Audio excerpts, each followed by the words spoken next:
Trying to sum up how great South Park is like trying to write the great American novel. There is so much to say, you don't know where to begin. With 20 plus seasons, you cannot deny the show's success, and anyone who's a fan will have their own reason for liking it. For me, I love South Park's unapologetic commentary on issues that exist in our society, often by making fun of the person, place, or subject matter each episode centers on. Whether it's cable companies, Scientologists, even royalty, Trey Parker and Matt Stone are not afraid to call out anyone. Now today, I'm excited to explore my favorite episode of the show, Season 6, Episode 15, The Biggest Douche in the Universe. Now up until this point, the show was known before for its routine of killing Kenny in each episode, if you remember that, but then in this particular season, they did a unique turn and actually killed off Kenny and they didn't bring him back, and they had to explore how the rest of the characters cope with the loss of their friend. The episode kicks off with Cartman, possessed by Kenny's spirit, being rushed to the hospital with the sad news that I'm afraid he's running out of time. Chef suggests that the four of them go to a taping of Crossing Over, where psychic medium John Edward can help them communicate with Kenny. Crossing Over was an actual TV show that ran in the early 2000s, where John Edward would perform readings on various audience members, helping them communicate with their loved ones. Now, when they see him live in the episode, John Edward makes very useless statements and often jumps to various parts of the room, not giving specific answers. While at the airport, Chef decides to take Cartman to Scotland to see if his family can perform an exorcism. However, Kyle sees the four white doves, which John Edward had mentioned in his reading earlier, so he decides it's a sign to become a rabbi. Stan, who's now getting very frustrated, confronts John Edward, in which he is met with this response. The John Edward Show is not liable for opinions and materials given for entertainment purposes only. Stan calls him out as a douche and tells him that what he's doing isn't real. I love how in this scene Stan acts like a reasonable and intelligent adult, while the fictional John Edward acts like a whiny child. I'm not talking to your friend and I'm not a douche! You better get out of my house because I'm going to call the police! Stan also manages to steal some of his books and learns how cold reading actually works. He tries to explain to Kyle and is able to perform a reading on a random person, which she and several bystanders fall for. It backfires, however, when he's given his own series. Okay, let's back up. Not literally!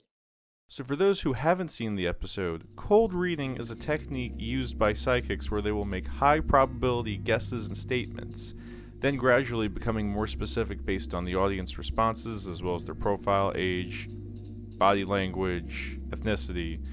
It's sort of like a magic trick. Psychics could usually ask questions like, have you had money problems? Have you had issues with your schooling or your career? Do you have a loved one that passed away? Things that just apply to most people. You will never hear psychics say something specific like, you're watching a YouTube channel where Edward Delaney is telling you how great South Park is and not to be scammed by psychics. Now look, I don't mind magicians doing performances for entertainment. What I don't like, and I'm sure I'm not alone, are when certain people try to pass themselves off as if they have unique abilities that go beyond the laws of nature. So towards the end, Stan and John Edward go for a psychic TV showdown, only for aliens to come down and take Edward to their planet, where he wins the award for biggest douche in the universe.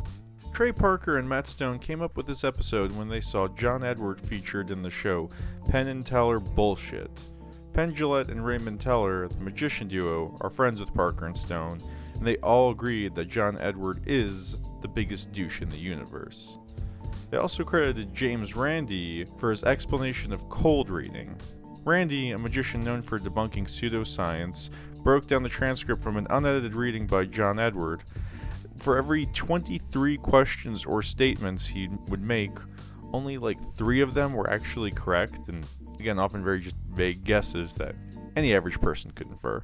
Often it's like this. He says, he tells me before he passed that he had trouble breathing.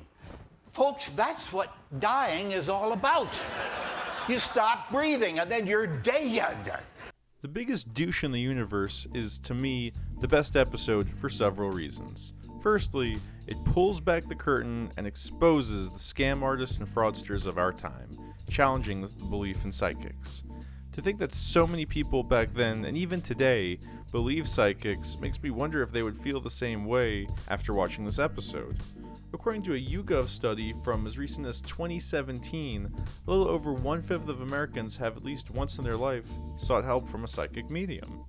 Notice the technique Trey Parker and Matt Stone use. When Stan explains how he does the reading on the woman in the street, we as an audience are able to see the cold reading demonstrated. When Stan does the trick in front of a studio audience, again, we as the audience learn how TV mediums work. And when Stan asks everyone the question about death, we as an audience can't help but ask ourselves the same thing. More on that later. The second reason I love this episode is that it raises ethical concerns about profiting from people's grief. People who seek the help of psychics are obviously mourning their loved ones. After watching this episode, you can't help but feel like doing cold readings for money and fame isn't really a morally just thing to do. Everything I tell people is positive and gives them hope. How does that make me a douche? Because the big questions in life are tough. Why are we here? Where are we from? Where are we going? But if people believe in asshole, douchey liars like you, we're never going to find the real answer to those questions. You aren't just lying, you're slowing down the progress of all mankind, you douche. I'm not a douche! Don't even take South Park's word.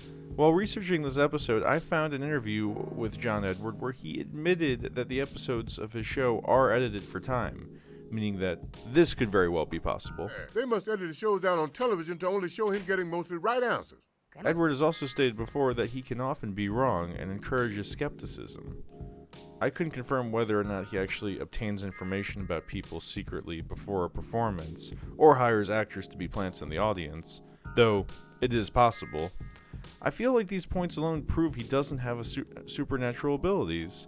However, on Edward's website, he apparently still performs at events and offers private readings for as much as $850. I mean, feel free to try it out of curiosity, but I highly doubt you will get your money back if you aren't satisfied. Third and finally, this episode subtly touches on a philosophical theme: death. Towards the end of the episode, Stan tells the audience how he understands why people listen to psychics. You're all here because you're scared. You're scared of death, and he offers you some kind of understanding. You won't want to believe in it so much. I know you do. You find comfort in the thought that your loved ones are floating around trying to talk to you, but think about it. Is that really what you want? To just be floating around after you die having to talk to this asshole? Should we as humans believe less in spirituality and more accepting of death and letting things go? How do you want your loved ones to be remembered after they pass? I'm sure we've all thought about these things at least once in our lives. Okay, so it might seem like I'm overanalyzing this adult cartoon show a little bit. The episode's commentary really struck a chord with me. It doesn't aim to answer life's big questions, but provides a thought-provoking perspective, which is why I believe that this is the greatest episode of South Park, at least according to me. Thank you all for watching. If you or anyone you know still think psychics are for real, I'll post some links below, not just of the James Randi clip, but also of an episode of John Oliver on psychics and another analysis by Dr. Todd Grande for more information. Do you agree with my video? Which episode of South Park is your favorite, and why? Comment below and feel free to like and subscribe. Thanks for watching.